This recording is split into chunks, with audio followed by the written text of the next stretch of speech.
Joe Biden has announced that if he's elected president, he will call for $7 trillion in new spending on some damn thing or other. In a speech delivered to a cobweb that had developed between a corner of the basement ceiling and his forehead, Biden announced the bold plan entitled Marching Toward a Brave You Know the Thing. Biden told a passing pair of legs at the basement window that the enduring problems caused by systemic whatever have caused a continued decline in America's ability to do that stuff he'd been talking about before his attention drifted last week, or maybe it was back in March. Biden said he wasn't willing to settle for the sort of small measures that had been used by that other guy, or even the guy before him, or maybe it was after him, because he was no longer sure which guy he'd been talking about, but it was the one who took the small measures that he wasn't willing to settle for in order to cure whatever problem it was he'd been addressing. And while new spending of $7 trillion would definitely mean a large rise in taxes that would bring the economy to a standstill, it would be worth it for the change it would bring about in the absolutely crucial area that he may have been referring to, unless he meant something else. Biden said he hoped to spend at least $4 of the $7 trillion on day one of his presidency before his nap. In later remarks to a stain on the basement wall that sometimes looked like a spider and other times seemed more to resemble those elephant-like nightmares from the Winnie the Pooh stories, Biden said he would continue to be his own man unless he was someone else's and would not be pressured to do anything he remembered not wanting to do unless he forgot and did it anyway. The news media hailed the new spending plan, saying it would be absolutely terrific by the time they finished it. Trigger warning, I'm Andrew Klavan, and this is The Andrew Klavan Show. Hunky-dunky, life is tickety-boo. Birds are winging, also singing hunky-dunky-doo. Ship-shaped, tipsy-topsy, the world is zippity-zing. It's a wonderful day, hurrah, hooray! It makes me want to sing. Oh, hurrah, hooray! Oh, hooray, hurrah!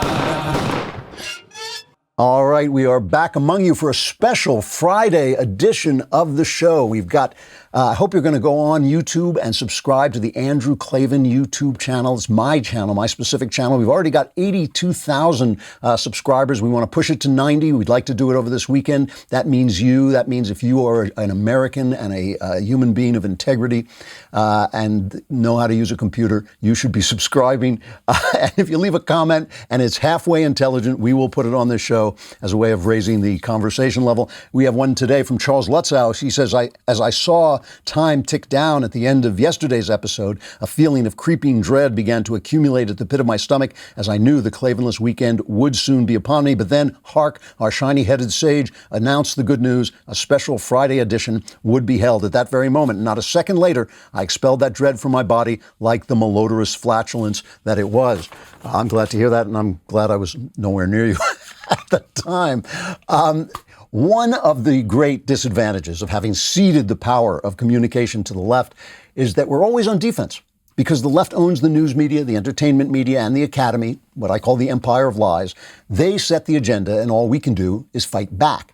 We think we're winning when we repulse their attacks, but you can't win on defense. That they will keep coming back again and again until they win the point, even if it takes half a century. They've done it before. They'll do it again.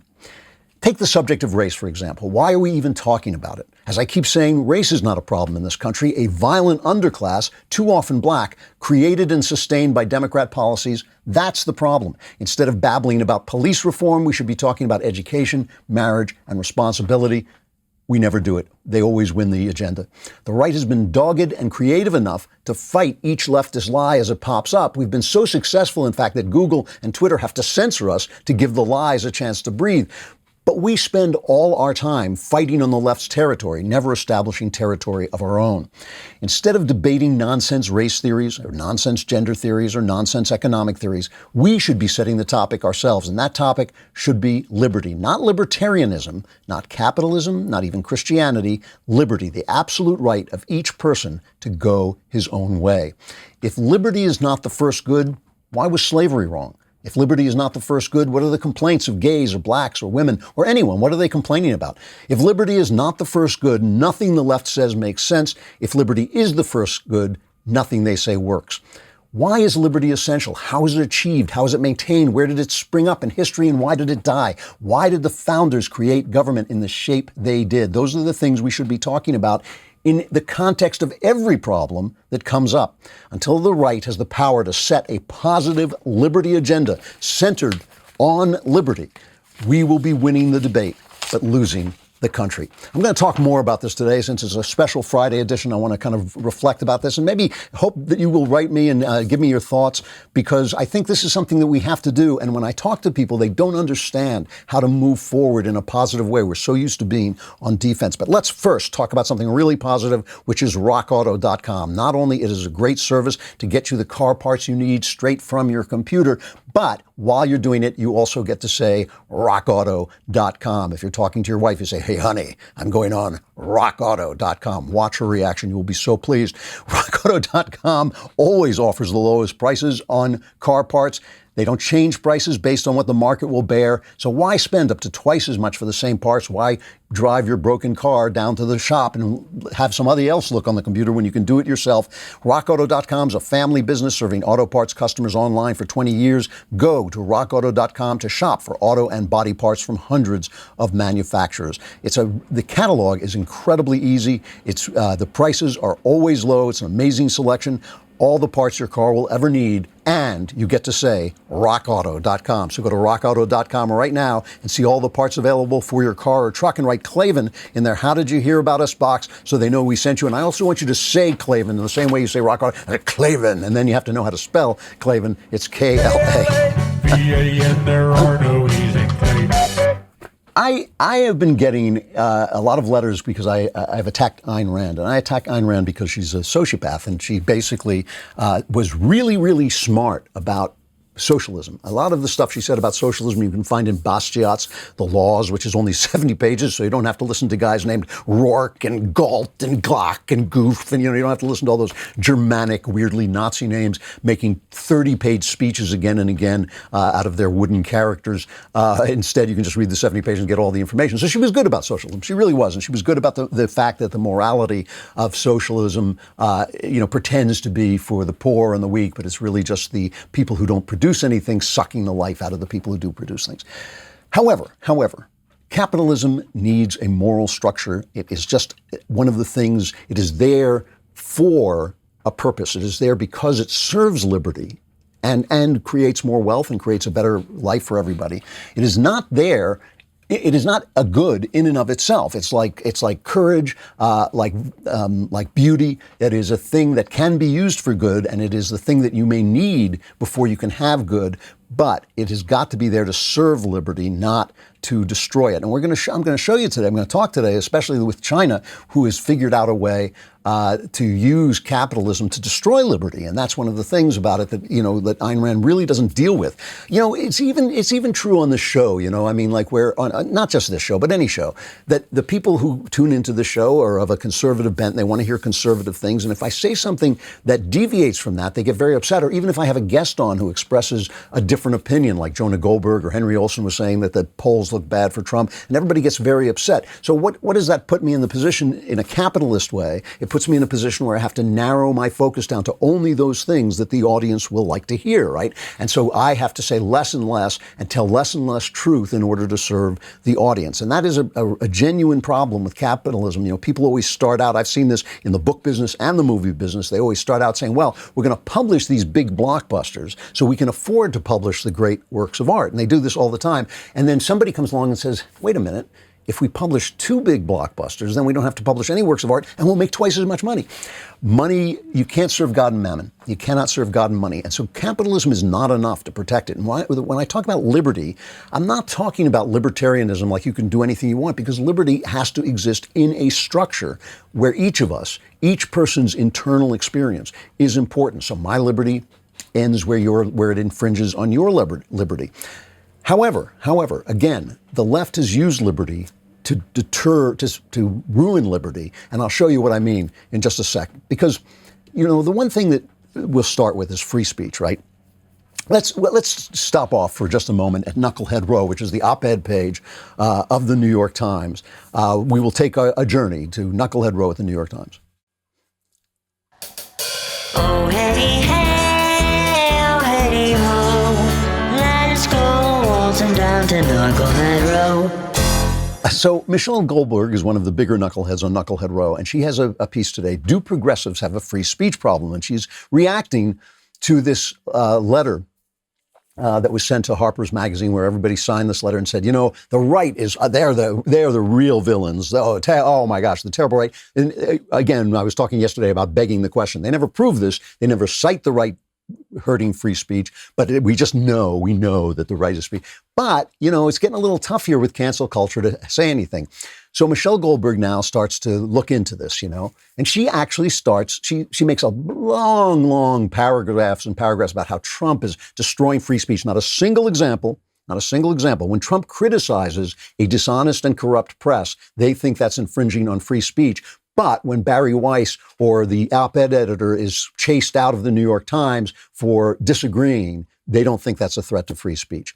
And she says a climate of punitive heretic hunting, a recurrent feature of left-wing politics, has set in, enforced in some cases through workplace discipline, including firings. It's the involvement of human resources departments in compelling adherence with rapidly changing new norms of speech and debate that worries me the most. So she does say this, and that's really good. The problem on the left, by the way, is they never talk to us. They never listen to us. They don't know what we're saying. They hear occasional clips. I read the New York Times every day, but they don't read the Wall Street Journal op-ed page. They don't listen to the Daily Wire. They don't listen to my podcast. They don't listen to anything. They don't know what we're saying over here. So they have no idea what our ideas are. They just have no ideas.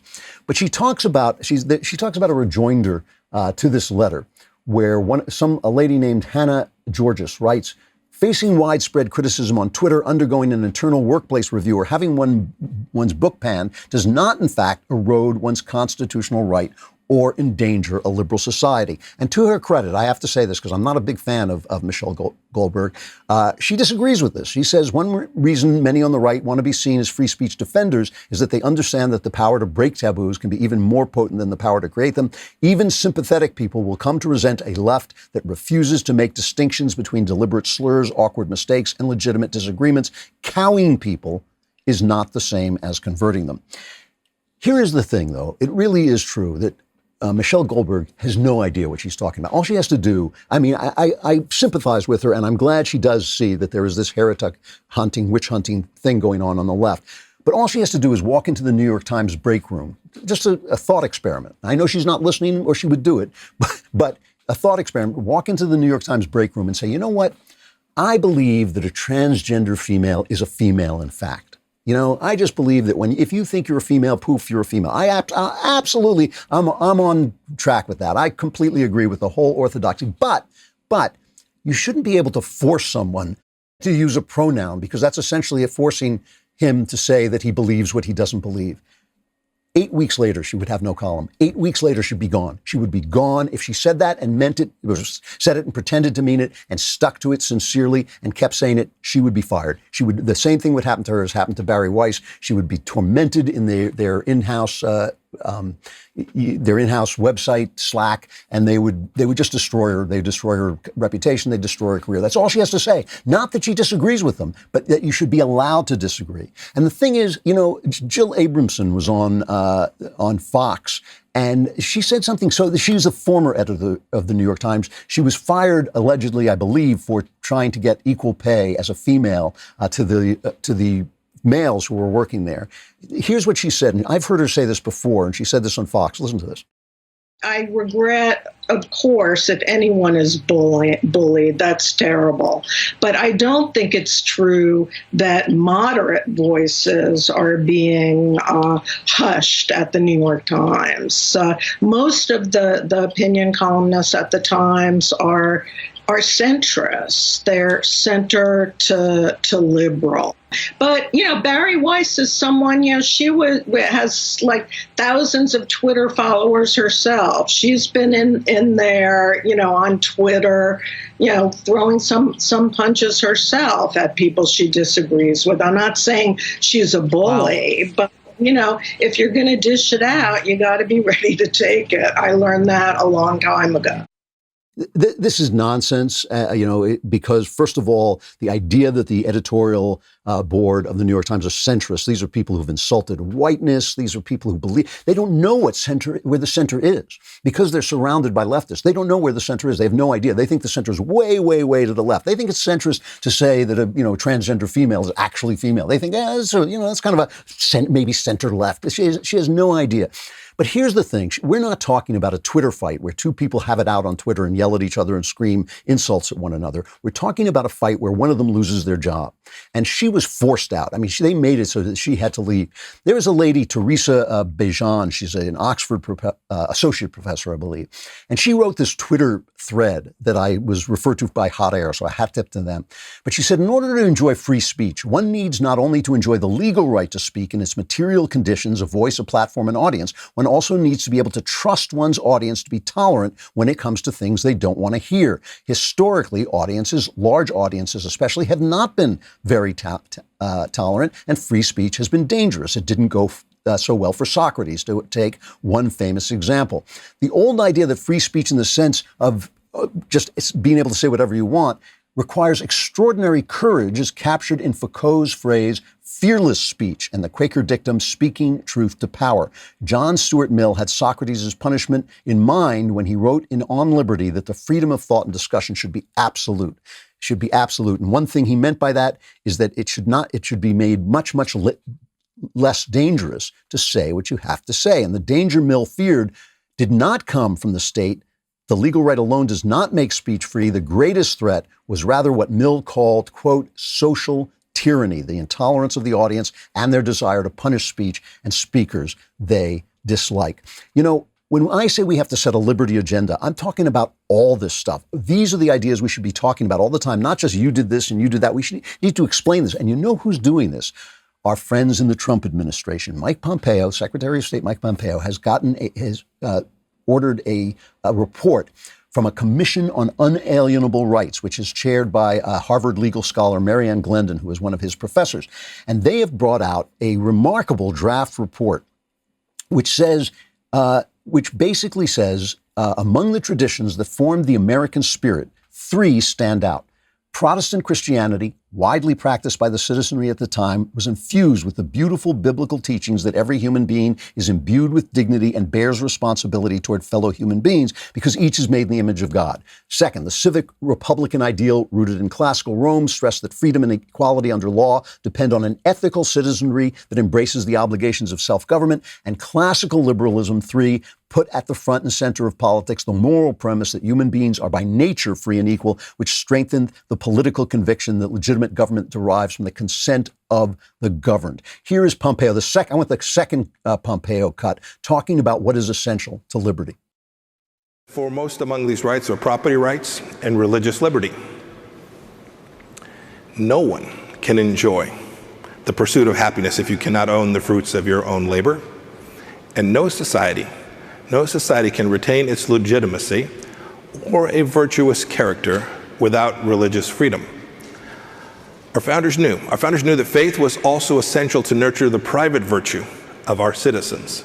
See, this is the thing. When you say property rights are essential to free speech, and the thing about this report was he said to them, don't discover new rights. Let's go back to the basic rights that became part of the Universal Declaration of Rights at the UN because of America. And the whole idea of human rights being essential to governance comes from here. Obviously, we were inherited through a British tradition, just like the report said, through a Christian tradition, a Roman tradition. All these traditions play into it. All the traditions that they're trying to overthrow when they knock down these statues.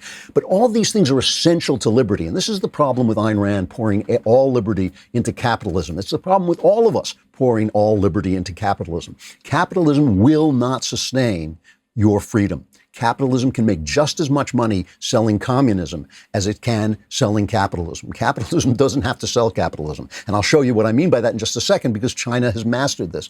But we need to push not just the word liberty. We need to push the entire liberty agenda. That means we need to push our traditions. We need to know our traditions. We need to speak up for our traditions. When you go into HR, you have to say, this is why I believe what I believe. You have to know these things. You have to learn these things, at least in a primer way, at least the basics of them. This report, by the way, is a good place to start.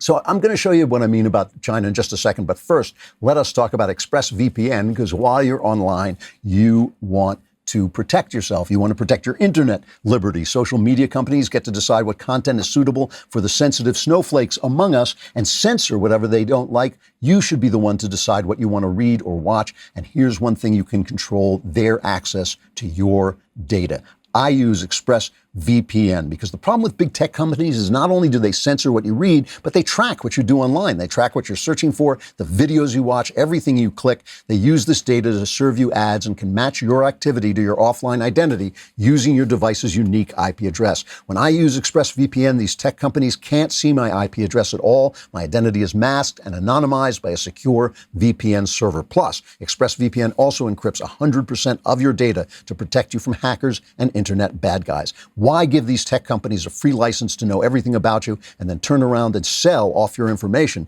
It's time to take back your privacy at expressvpn.com/Klavan. By visiting my special link, you'll get an extra 3 months of ExpressVPN service for free. And who doesn't like to save money? Again, that's expressvpn.com/Klavan, expressvpn.com/Klavan to protect your data today. You must have that shield on which it says Klavan, which is Klavan. There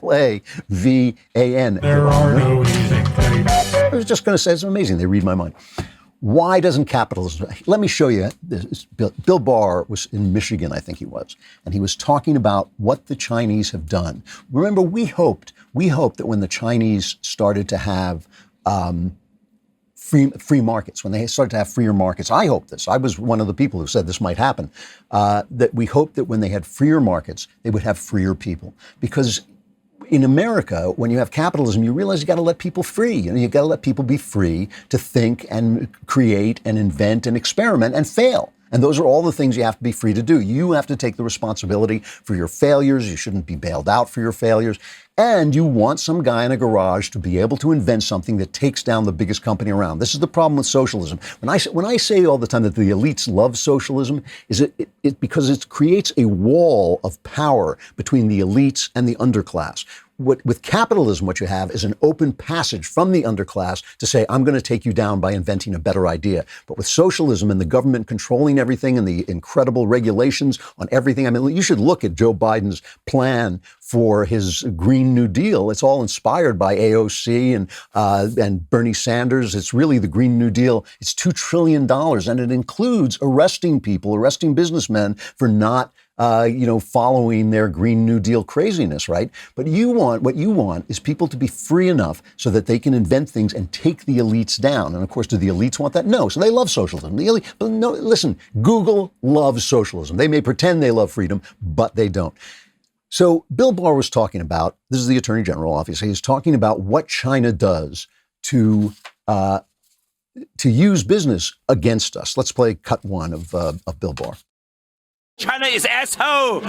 I'm sorry. That was his mind. That's what he's thinking. Just play what he was saying. For American companies in the global marketplace, free and fair competition with China has long been a fantasy. To tilt the playing field to its advantage, China's communist government has perfected a wide array of predatory and often unlawful tactics: currency manipulation, tariffs, quotas, state-led strategic investment and acquisition, theft and forced transfer of intellectual property, state subsidies, dumping, cyber attacks, and industrial espionage. About 80% of all federal economic espionage prosecutions allege conduct undertaken for the benefit of the Chinese state. And about 60% of all trade secret theft cases have been connected to China.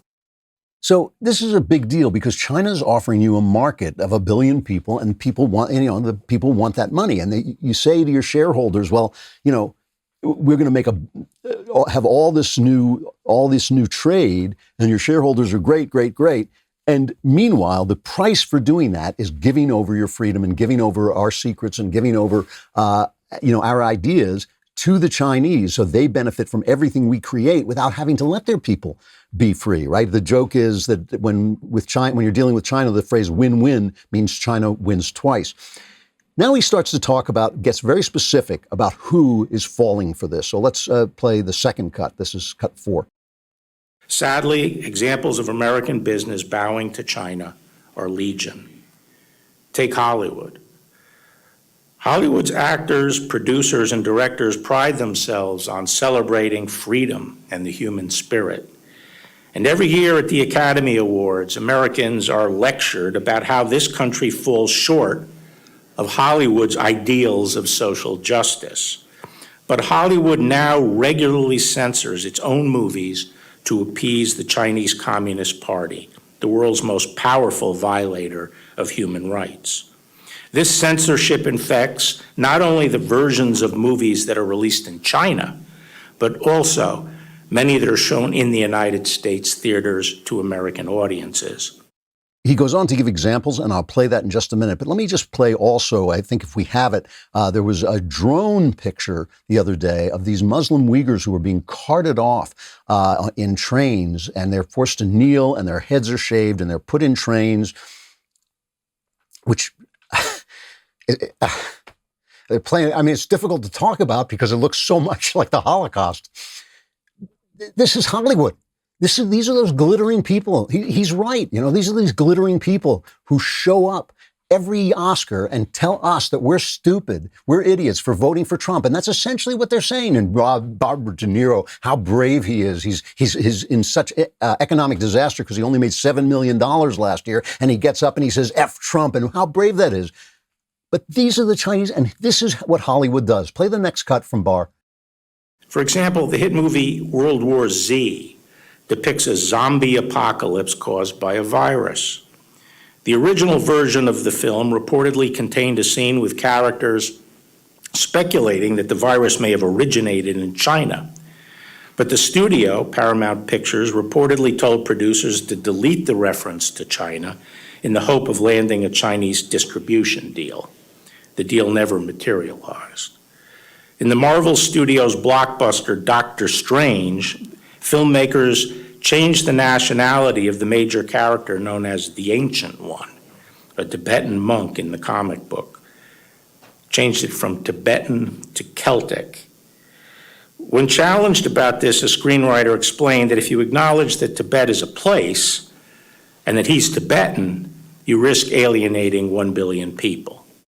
So think about that for a minute. If you acknowledge Tibet is a place, if you acknowledge that Tibet exists, you insult the Chinese. And I don't know if you alienate 1 billion people. It doesn't matter. You alienate the Chinese Communist Party because the 1 billion people don't have a voice. The 1 billion people, you know, it's not just the Uyghurs. You know, I use that because it's so obvious and because those pictures are so powerful. It's so obvious this is fascism. This is Nazi-like tactics that are being used against a race of people. A race of people is being destroyed and they're being raped.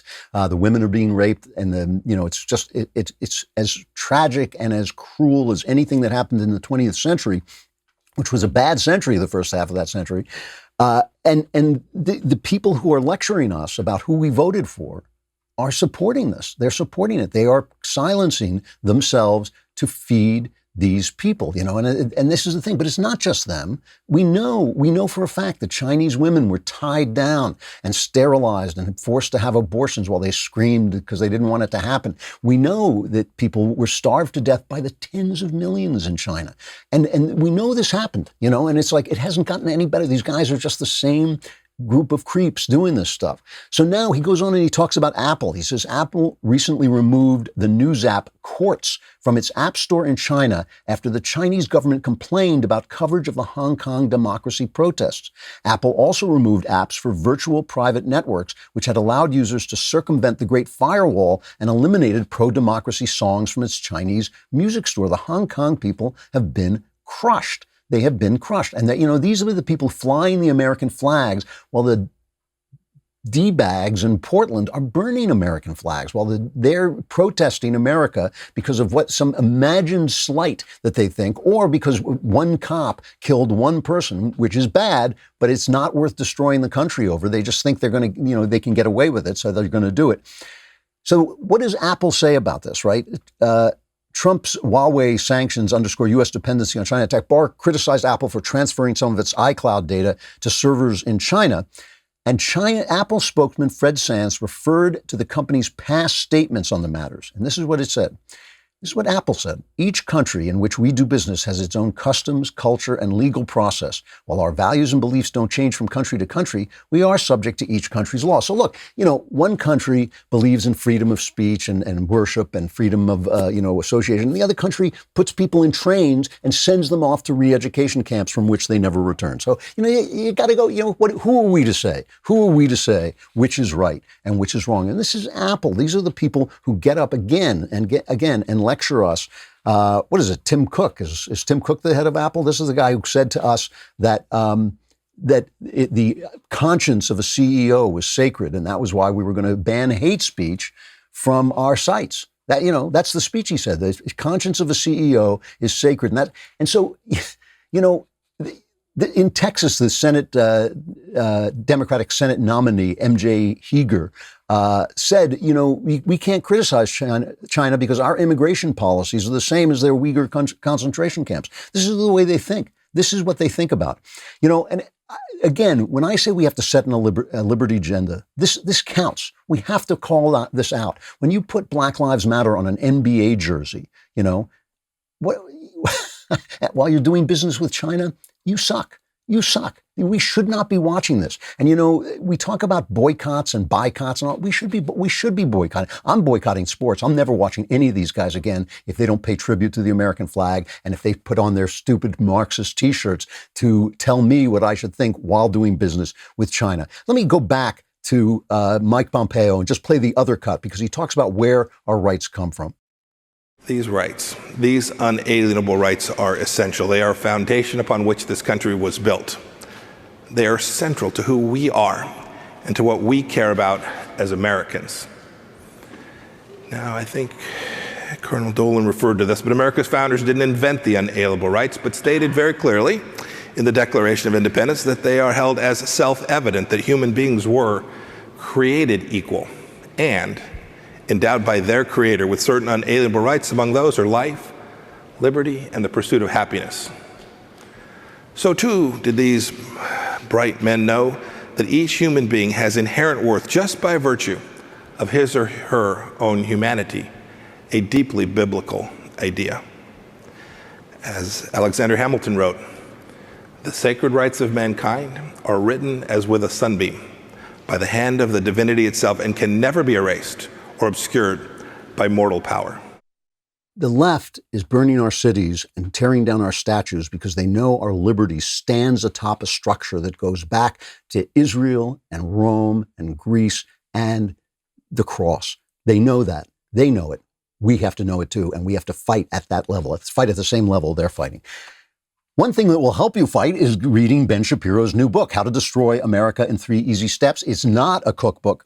It is actually a way to prevent them from doing this. The book goes on sale Tuesday, July 21st at 6 p.m. Eastern, 3 p.m. Pacific. And Ben will be doing a virtual live signing event on the day of release. With your purchase of a signed copy, you can write in a question, which may be read and answered as he signs your book live on the air. You can pre-order your signed copy and write in your question at dailywire.com/Ben. That's dailywire.com/Ben to get your copy of How to Destroy America in 3 Easy Steps. While you're there, you also want to subscribe. If you can't afford an all-access pass because you're just selfish and cheap, or you want to feed your children, one of those things, then you can get the Reader's Pass, which is our cheap version. It's only $3 a month. The first month is 99 cents. You get access to our mobile app. You receive push notifications for breaking news and special content, as well as being able to join the community of Daily Wire members who are actively commenting and discussing our content with each other. I'll be on a discussion right after the show talking about Hamilton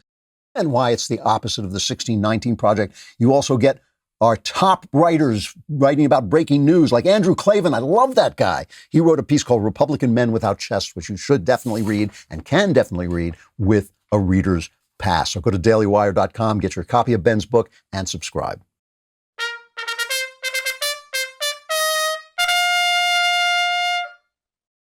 So, another thing, of course, is the empire. When I say the empire of lies, I used to say it was lies because of their assumptions. I used to talk about their assumptions. I used to say, if you go to the movie, every housewife is insane, is dissatisfied. If you go to the movies, all business is bad. If you go to the movies, the military is always wrong. It's the assumptions that were embedded in it. It was very subtle, and I think that was a kind of toxin. But now with Trump, they're just lying. They're just lying. They've just moved to direct, complete lying. So when he gave his speech on July 3rd, from Mount Rushmore, suddenly Mount Rushmore, which they had praised to the skies when Obama went there and when Bernie Sanders went there, suddenly Mount Rushmore became a symbol of slavery. That was sudden. That's a form of lying. But also they described his speech as dark and divisive without just letting people hear the speech, which wasn't dark or divisive, and make their own decisions. So yesterday, Kayleigh McEnany, now, if Trump wanted to get children back to school, all he would have to do, this is absolutely true, all he would have to do is come out and say, our children should never go back to school. Children should not be in schools. The one thing we don't want is children in schools. It would be like that. You would be hearing, we've got to get our children back to school. But because Trump said our children should go back to school, suddenly we can't go back to school. Suddenly the children can't go back to school. And who is this hurting? You bet. It is hurting the poor. It is hurting black kids. It is hurting people whose mothers have to work to support them and can't school them at home. And in poor neighborhoods, the schools are not stepping up and doing online learning. And of course, online learning doesn't work as well as personal learning. Of course it doesn't. And so of course it's the poor. Of course it's black kids who are being punished. Now we're being told, if you send the kids back to school, they'll all die. So Kayleigh McEnany, the species lady, paused from ripping the spines of men out with her tongue and was talking about this. And here is what the press how the press reported what she said. I'm taking this from Beckett Adams in the Washington Examiner, which Beckett Adams does good work on stuff like this. Here is Jim, look at me, I'm Jim Acosta at CNN. He says the White House press secretary on Trump's push to reopen schools said the science should not stand in the way of this. CNN's Ana Cabrera claimed White House press secretary, when Trump says open, he means open in full. The science should not stand in the way of this. From the White House podium, CBS News White House correspondent said, science should not stand in the way of this, said Kayleigh McEnany. NBC News, the science should not stand in the way of this, said McEnany. They all said that she said the science should not stand in the way of opening these schools, as if what she meant was that the science said the kids would all die, but we're not going to let that stop us. Here's what she really said. The president has said unmistakably that he wants schools to open, and I was just in the Oval talking to him about that. And when he says open, he means open and full, kids being able to attend each and every day at their school. The science should not stand in the way of this. And as Dr. Scott Atlas said, I thought this was a good quote. Of course we can do it. Everyone else in the Western world, our peer nations, are doing it. We are the outlier here. The science is very clear on this, that, for instance, you look at the JAMA Pediatrics study of 46 pediatric hospitals in North America that said the risk of critical illness from COVID is far less for children than that of seasonal flu. The science is on our side here, and we encourage for localities and states to just simply follow the science, open our schools. It's very damaging to our children. There's a lack of reporting of abuse. There's mental depressions that are not addressed, suicidal ideations that are not addressed when students are not in school. Our schools are extremely important. They're essential, and they must reopen.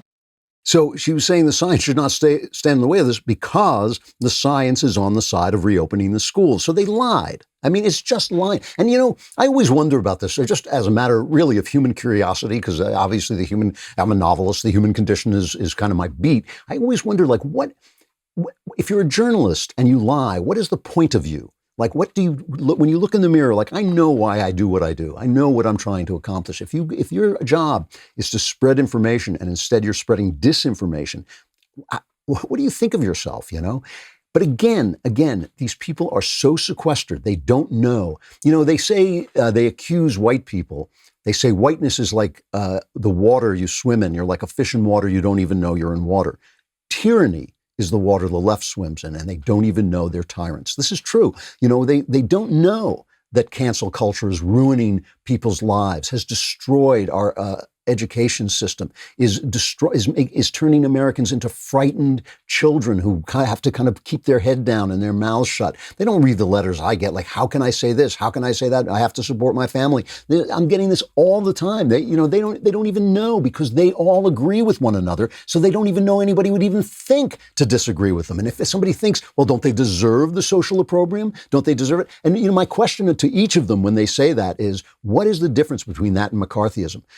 It used to be that if you were a communist, you got chased out of your job. It didn't take the government to chase you out of your job. In Hollywood, they passed around a blacklist. There was a blacklist of people who were accused of being communists. You lost your job. So how is this any different? How is it any different when a college professor says, you know what, cops don't kill black people any more than they kill white people, and he has to rescind his work? How is it not cancel culture? How does cancel culture not exist when professors? There's one petition being sent around to fire a professor because she rested her eyes during an anti-racism lecture. It's like in the old days, if the first guy to stop applauding for Stalin after a speech was carried off and shot. I mean, that's the same kind of thing. She closed her eyes during an anti-racism lecture, so she was accused of being a racist for that. They don't even know. Here is a wonderful, wonderful episode on MSNBC. Craig Melvin is the anchorman. And so they go out and they ask top pediatricians to whether they should open schools. And they interview some of the top pediatricians in the country, and then they cut back to Craig Melvin. You have to wait for it at the end of this, the look on his face, and even, you can hear it even in the tone of his voice. Would you let your kids go back to school? I will. My kids are looking forward to it. Yes. Period. Absolutely. Absolutely. As much as I can. Without a hesitation. Without a hesitation, yes. I have no concerns about sending my child to school in the fall. I would let my kids go back to school. Dr. John Torres, NBC News. They all said yes. The look on his face, because he doesn't know. He doesn't know. He doesn't know that women are against abortion. He doesn't know that, that some people feel, oh, I don't care if you wear a dress, but I'm not going to call you a woman because you're not a woman. And so I have a right to free speech. They don't know what the arguments are. They have no idea. Tyranny is the water they swim in. They say whiteness is the water we swim in. I say that's wrong. I say, I know the water I swim in. I swim in Western culture. I swim in Western culture. I know where it comes from. I've read all the books. I know exactly why I think the things that I think. I know exactly why I believe in the things that I believe. And it has to do with my vision of human beings. Their vision of human beings is that they can be perfected, and therefore if you stop them from saying things, suddenly they will become wonderful people. No, my vision of human beings is that they're broken and they need restrictions on them, and those restrictions have to be brought in order to preserve liberty. The restrictions you put on people are, don't stop people from speaking, because that's how you preserve liberty. These are the things that we have to be talking about. And when they put forward their agenda, we have to translate their agenda into ours. We have to translate it into the agenda of liberty. We've got to start doing this, because otherwise we're going to be playing defense for the rest of our lives. A final reflection. I just want to talk about this one book. I don't get to talk enough about books and the things that I think are just wonderful ways to entertain yourself and to learn things. But I have discovered this writer named Josephine Tey, and I shouldn't say I've discovered her. I've known about her for a long time. She was a British mystery writer back in the 40s, and she famously wrote a book called The Daughter of Time, in which her series character breaks his leg and spends the entire novel trying to find out who killed the princes in the Tower during the reign of Richard III. And so that's a very famous book. But she wrote a book called Brat Farrar, which I talked about on the show, which is great. I just finished a book she wrote, and I really recommend this, called The Franchise Affair. And it's a very quiet little British mystery, not that long, about two women who are accused of having kidnapped and beaten a child. And it takes place, it's written in 1948. And in a quiet British way, at first you just think it's a mystery story, but as it goes on in a quiet British way, you realize she's talking about all the things we're seeing now, the radicalization of a successful society, the acceptance of leftist ideas, the demonization of people without full information, and the corruption of the Christian church into essentially an excuse for criminal behavior. It's so exact. It's so much like today, although it is, like I said, a little bit more restrained because it's British. And when you think about this is 1948. Within 30 years, their empire was gone and their economy was gone. And it's just a tremendous, entertaining mystery, The Franchise Affair by Josephine Tey, but it also is a warning to all of us. It really is. It really is that if socialism, leftism is a form of decay. It is not a philosophy. It is a form of decay. It is what happens to free societies when they get so rich that people forget. They forget the traditions that they're standing on. They forget the bodies that they're standing on, the people who had to die for the things they have. They forget the hard work they're standing on, and they have to work to pass it on to the next group. That's when socialism, leftism, decay set in. All right, on that happy note, I'm going to leave you for a weekend, but it's only a 2-day Klavan this weekend, so you have some chance of crawling across it, clawing your way through the desert of the Klavanless weekend to get back to this oasis of Klavan-y goodness, which will reappear on Monday. I'm Andrew Klavan. This is The Andrew Klavan Show.